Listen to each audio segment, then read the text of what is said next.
So அக்கிங்சன் பார்த்தீங்கன்னா சரியான அடி அடிச்சாருங்க நம்ம சேட்டன்.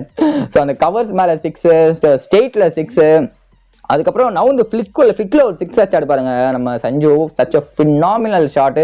அக்கின்சன் நேற்று யோசிச்சிருப்பாரு, ஓ இதுதான் இந்தியன் டீமா, இதுதான் இந்தியாவா. ஏன்னா போன வாட்டி ஐபிஎல்ல வந்து அவர் எடுத்தாருன்னு நினைக்கிறேன். லாஸ்ட் இயர் ஏதோ டீம் எடுத்துச்சு, அவர் வரலன்னு சொல்லி குயிட் பண்ணிட்டாங்க. அப்போ வந்து பெரிய விஷயமா பேசினாங்க, என்னடா அக்கின்சன் வரல, என்னடா குயிட் பண்ணிட்டாரு ஐபிஎல் சீசனே. ஸோ அவர் வந்து இப்போ புரிஞ்சிருக்கோம், நம்ம போன வருஷம் ஐபிஎல் வந்தா நம்மளை போட்டு சம்மடி அடிச்சிருப்பாங்க போல.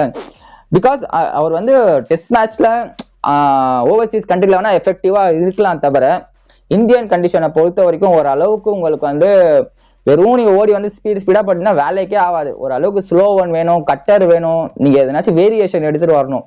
நீங்க டிப்பு ஓடி வந்து டமாலாம் ஸ்பீடா போட்டீங்கன்னா திருப்பி அடிக்க தான் செய்வாங்க. ஓகேங்களா, இந்தியன் கண்டிஷன் பொறுத்த வரைக்கும் அதுதான்.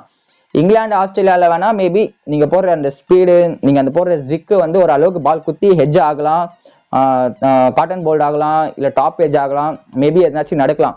பட் இந்தியன் கண்டிஷனை பொறுத்த வரைக்கும் உங்ககிட்ட ஒரு அளவுக்கான ஒரு கதை இருக்கணும்.